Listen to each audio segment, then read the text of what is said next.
you ever discovered a detail at a theme park and thought, there's gotta be a story behind that? Well, you've come to the right place. We're Amanda, Kevin, and Kim, the team behind Where in the Park, and we've spent years exploring theme parks and creating seek and find games that uncover the details that most people miss. And now we're diving into the history, stories, and secrets behind those magical details. So grab your curiosity, and maybe even a churro, and let's explore the parks together, one detail at a time. Hello, everyone, and welcome to the Where in the Park podcast. This is Amanda, and today we're finishing our Hooray for Hollywood series. This 6-part series looked at the entire stretch of Hollywood Boulevard at Universal Studios, Florida, stopping at each building and covering its real-world connections to Hollywood, California. Today, we're wrapping up this series by learning more about the Brown Derby Hat Shop, Wicked, The Experience, and Universal Studio Store. If you are planning your next trip to the Universal Studios Orlando Resort, be sure to bring your self-paced seek and find games from whereinthepark.com. We have 38 images to find at both Universal Studios Florida as well as Islands of Adventure. And we have single and bundle game options available for added savings. We're also working on a digital Universal City Walk Orlando game, as well as games for Epic UNIVRS. If that interests you, be sure to sign up for our email newsletter to be notified as soon as it comes out. If you're ready to take your theme park experience to the next level, then go to whereinthepark.com and use the code podcast10 to take 10% off your next adventure. While you're on the website, be sure to check out our blog that accompanies this episode to see the photos of what we're talking about today. Just click on the podcast blog tab at the top of the page or go to whereinthepark.com/podcast. Also, we would love for you to be part of our Explorers community over on our private Facebook group, Where in the Park Explorers. Details and links to everything are in the podcast description below. All right, now let's dive into this week's episode. Now, before we get started, if you missed parts 1 through 5 in our Hooray for Hollywood series, we highly recommend going back and checking those episodes out, as it will really help lay the groundwork here. You can easily find all 5 parts and then part 6, which we are recording here today, over on our website, whereinthepark.com/podcast. If you click the drop down for Universal Studios, you will see all 6 parts of this series right there. You can click on each one. Not only will that allow you to see the blog that goes with it and all of the images that we have there, but you can also listen to each episode right there. So it's your one-stop shop to get all 6 episodes of this series. So part 1 was way back June 20th, 2025, where we started at the Today Cafe and we walked along the right side of the street, covering the first few buildings. Part 2 was on July 11th, Part 3 on July 25th, and we covered that whole rest of the right side, ending with Cafe La Bamba. Part 4 was on August 29th, where we turned around and walked back down Hollywood Boulevard, starting with Mel's Drive-In. Part 5 on November 7th continued down this side of the street from the Studio Style store to the Rooftop Ballroom. Today, we end our journey starting with the Brown Derby Hat Shop. You can't miss the Brown Derby Hat Shop. It is a large brown building with the front entrance in the shape of a bowler hat. Here, when they're open, they sell hats, of course, but you might also find toys, plushies, backpacks, and even park essentials like sunscreen and baby supplies. As we are recording this, it is currently a discount shop for team members and annual pass holders. Near the back of the hat shop on the left is a back door with a sign that used to read, "No deliveries, 10 a.m. to 4 p.m."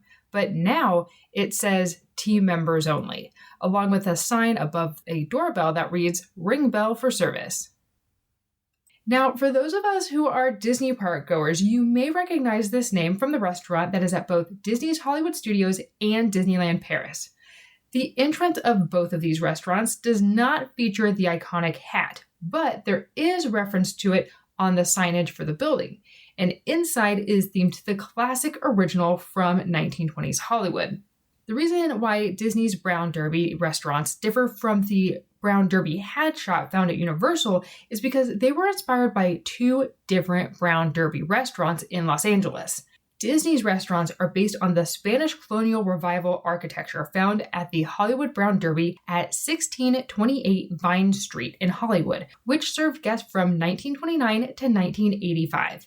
After its closing, there were 2 separate fires in 87 and 1990, and that just damaged the building. So it was demolished in 1994, and today you can find the W Hotel at this location. Universal's Brown Derby is based on the original location, located at 3427 Wilshire Boulevard in Los Angeles. This one is the one with the bowler hat, which measures 28 feet in diameter and 17.5 inches high, and served guests around the same time frame, from 1926 until the mid-1980s. In 1937, the Brown Derby restaurant moved a block away to 3347 Wilshire, where a new hat would be placed as one corner of the large building. That old hat would be demolished. This original location, as well as its relocation, were the only ones to feature this iconic look. Today, the restaurant is no longer, but the hat is still visible at 3377 Wilshire Boulevard as part of the design of a 3-floor mini mall called Brown Derby Plaza. Be sure to check out the photos at warrenthepark.com/podcast to get a better look at the before and after. And if you're in town, be sure to drive down Wilshire Boulevard and you'll see it in the back corner. Back at the shop at Universal Florida, just outside the doors to the shop is a plaque on the ground which reads, "The Brown Derby, Herbert K. Somborn, founder, 1929. Herbert K. Somborn was the president of Equity Pictures. In the mid-1920s, Los Angeles was booming, with new restaurants making their grand opening announcements seemingly every other week.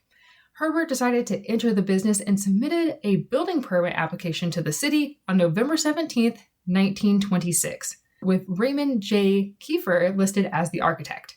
This new restaurant was to be built at 3427 Wilshire Boulevard between Mariposa and Alexandria Avenues, across the street from where Herbert lived. It is interesting to note, though, that this plaque says 1929 when he founded the restaurant in 1926 and the original location opened in 1927. We have found similar discrepancies in years on several other plaques around the building facades along Hollywood Boulevard, and we're still trying to dig deeper as to why this is. If you have any details, definitely let us know, because this is one mystery we have not yet solved. All right, so after the Brown Derby is an intersection, and in part 1, we talked about this intersection, but we have learned some new insights since then, and there is actually a lot to unpack here. Okay, so first, know that there are separate sides of this intersection at Universal Florida. The corner of the Brown Derby had the street sign of Ivar Avenue and Hollywood Boulevard. These signs are dark blue with white lettering, which is a replica of what you'll find at this intersection today in California. The opposite corner had another set of street signs of Rodeo Drive and Selma Avenue that are white with black lettering and black framing, similar to the style you'd find down Rodeo Drive.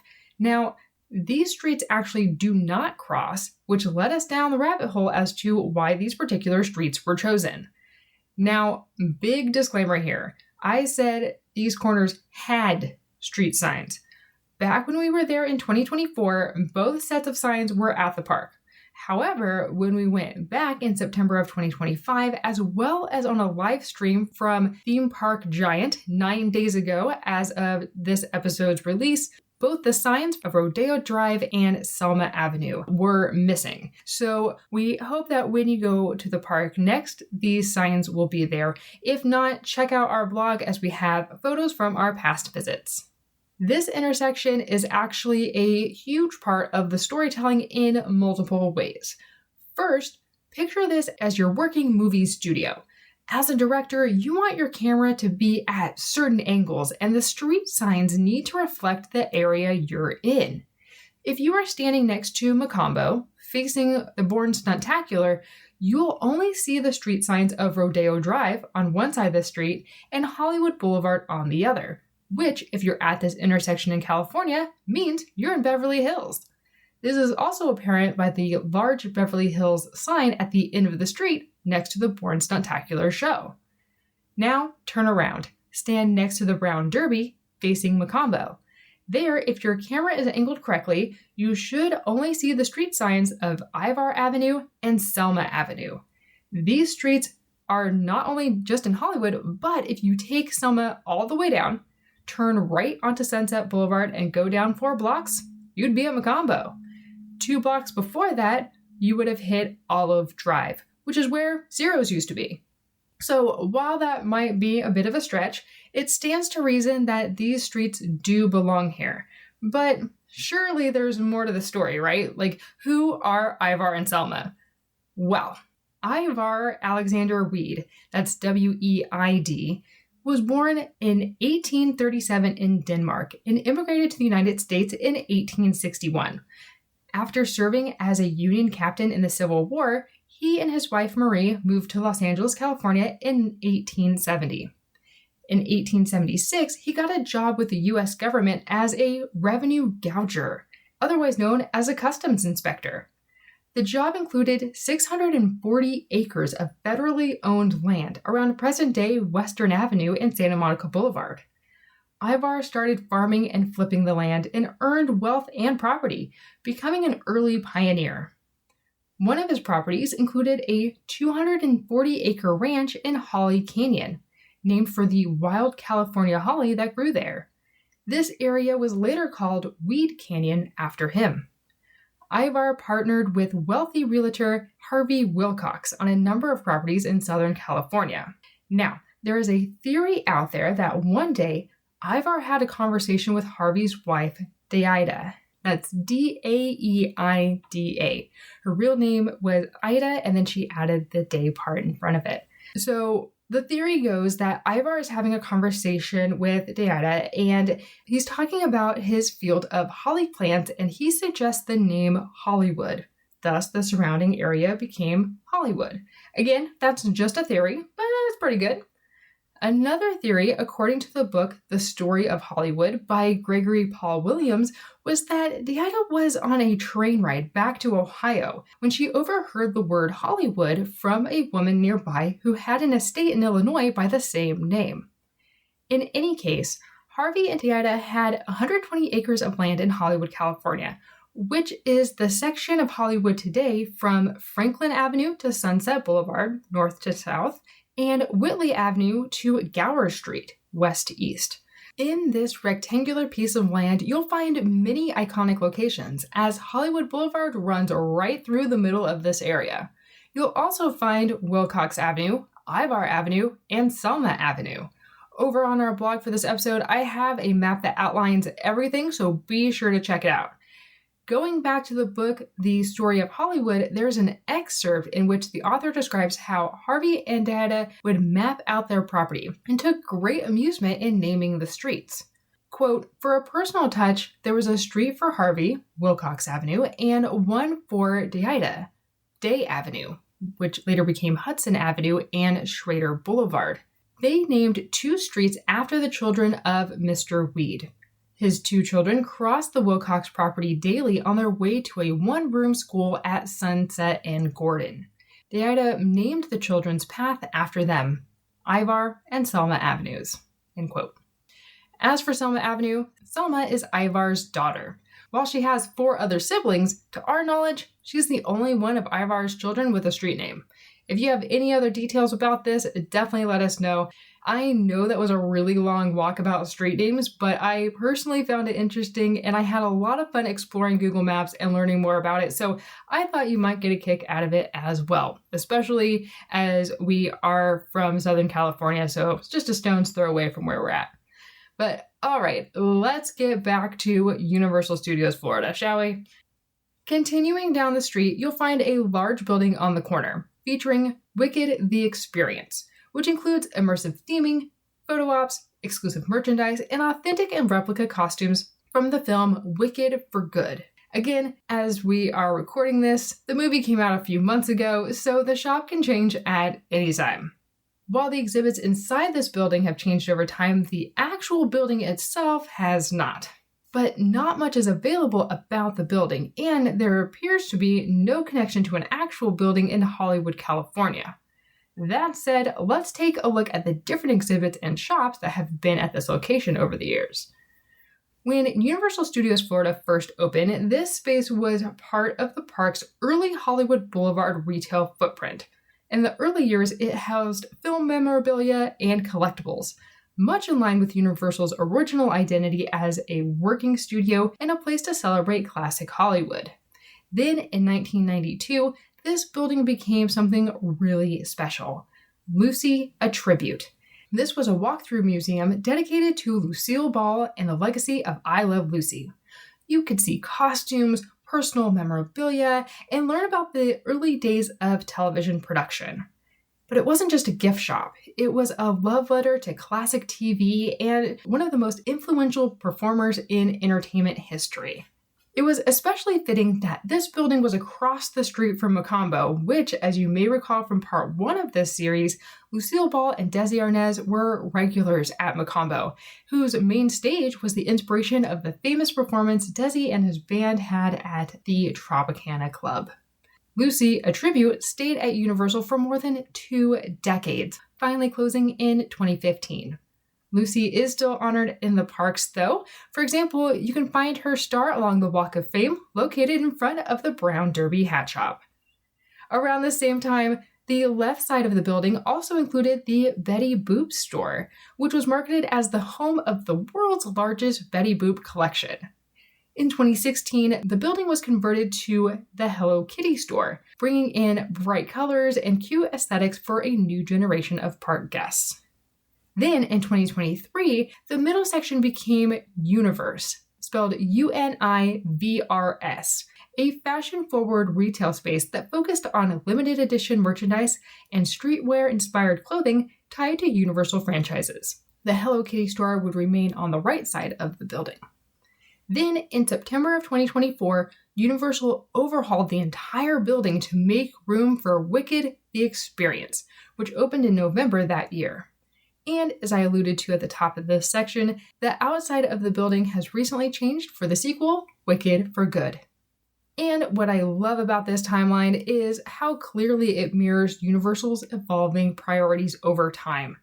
This building has gone from celebrating Hollywood history to honoring television legends to IP-driven retail and now to an immersive film-based experience.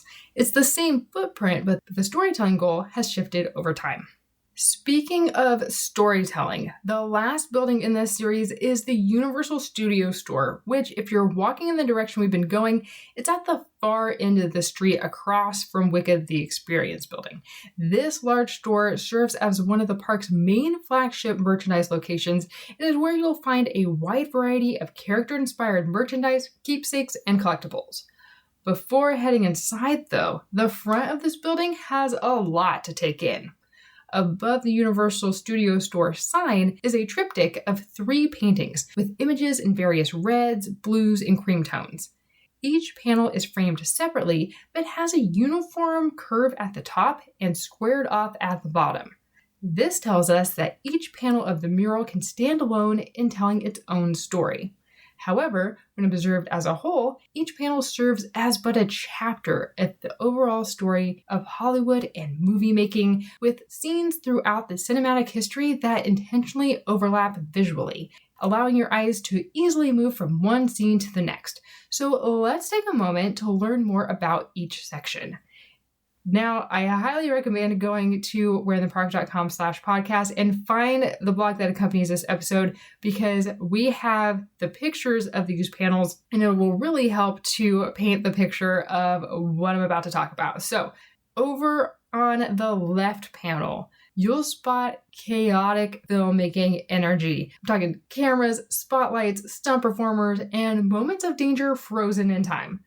You'll also find different genres of movies depicted here, including 2 scenes of action. There is one scene at the top of the panel where a guy is being pushed backwards out of the window. It's curtain flowing with movement. There is also 2 men above the window with a tree branch and a boom mic. This would indicate that they're filming on a soundstage. There's another scene at the bottom of the panel in which a car with an angry male driver is heading straight for a man trying to run away, with its passenger jumping out of the car just before the crash. You have other genres as well. There are 3 dancers that may be depicting a musical. There's a monster figure with his back to us, shielding his eyes from a studio spotlight. There's another interpretation of this, that this is not actually a monster, but a director with his back to us, using his finger framing towards a studio spotlight that is shining on the couple to his right, engaged in a romantic drama scene in which the male actor is approaching a female who has her head turned away from him toward the viewer. Lastly, there is a war scene in which fighter planes are above a body of water, all while a camera operator and a director in more subdued colors film quietly on the far left of the panel. In the center panel, the mural shifts into storytelling throughout history. The top part shows 4 nude men who are in some way holding on to an open book. 2 are holding the comedy and tragedy masks, each of which have distinct expressions and long hair. While not exact, I'm reminded of those from ancient Greece. This open book could be that of a script for a play during this time. One of the men is releasing items from 2 containers that then fall toward the middle of the panel, which could symbolize the passing down of storytelling through the centuries. Behind the men is a more recent cityscape with large buildings and spotlights on top, further highlighting the passing of time and honoring the ancient past in the movie-making process today. The lower part of this panel features a large spotlight and a working director with a megaphone, with the light casting down on 2 well-dressed elites. Just out of the spotlight is a man in a hat that is reached into the light to pick a piece of the falling items released from the ancient actor above. The man's left hand is on the left shoulder of the Academy Award of Merit, otherwise known as the Oscar Award, which is fitting because the marquee below him reads Academy Awards Tonight, with a crowd entering the building and paparazzi following behind.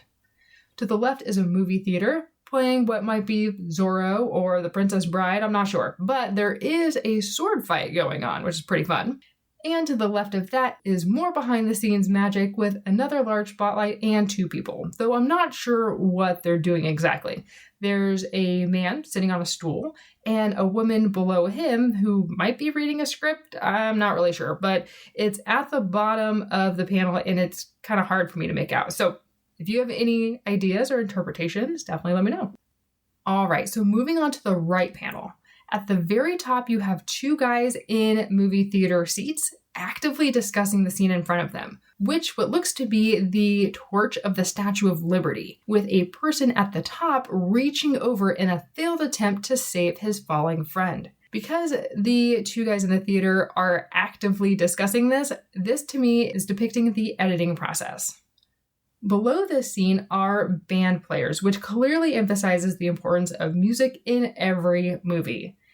To the left of them is a guy on a ladder with a spotlight behind him, holding what looks to be a plane, with the cameraman on the ground underneath to capture the perfect angle.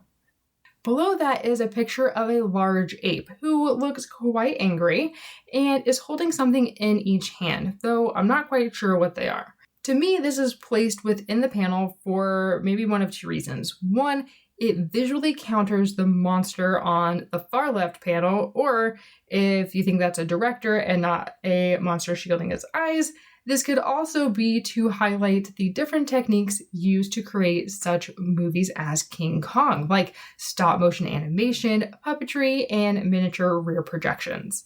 To the right of the ape is a man standing behind a lighted framed mirror. His arm is up and over the mirror and he's holding a makeup brush, applying something to the woman in the forefront. The mirror reflects a large eye, though it's not a female's eye. To me, this symbolizes that it is what the moviegoers will see, the final product, the made-up version after the hair and makeup are finished. Finally, at the bottom of this panel is more movie-making magic with a movie reel whose film is being closely examined by 2 men. The bottom right shows a lighter sketch, in comparison, of a man possibly switching the reels on a movie projector. The piece is signed here as SD Lot 3, 1990, which is what we think the year is here. It's kind of hard to read, but it would make sense as this is when the park opened. Now, what makes this mural so powerful is that none of these are literal screenshots from a movie, yet they feel instantly familiar. The description that I just provided on all of this is just a high-level overview of each mural section as I interpreted it. As with any work of art, each person has a different interpretation, and that's okay.